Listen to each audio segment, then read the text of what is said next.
Stroke patient recover हो रहा है या नहीं, कैसे मेजर करते हो? आज बात करेंगे एक गोल्ड स्टैंडर्ड टूल की, फूगल-मायर असेसमेंट। सिंपल लैंग्वेज में फूगल-मायर असेसमेंट एक स्टैंडर्डाइज्ड टेस्ट है जो यूज होता है स्ट्रोक के बाद पेशेंट की रिकवरी असेस करने के लिए। ये बताता है कि पेशेंट का मोटर फंक्शन कितना इम्प्रूव हो रहा है। इसका यूज क्यों करते हैं? रिकवरी मेजर करने के लिए, इम्पॉवरमेंट सीवेरिटी समझने के लिए, ट्रीटमेंट प्लान बनाने के लिए, रीहैब प्रोग्रेस ट्रैक करने के लिए। मोस्टली यूज होता है पेशेंट्स में। FMA मल्टीपल चीजें असेस करता है: motor function, upper limb, arm hand, lower limb, leg, sensation means touch और प्रोप्रियोसेप्शन, बैलेंस, सिटिंग और standing, joint range of motion, joint pen.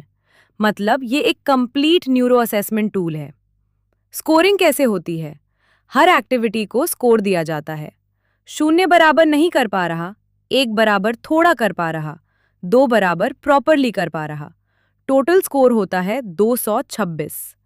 Breakdown: upper Liam motor बराबर 6 lower limb motor बराबर 34, balance, sensation, ROM, pain included.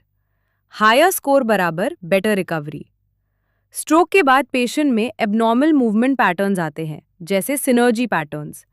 FMA check करता है reflex activity, voluntary movement, movement with in और out of synergy.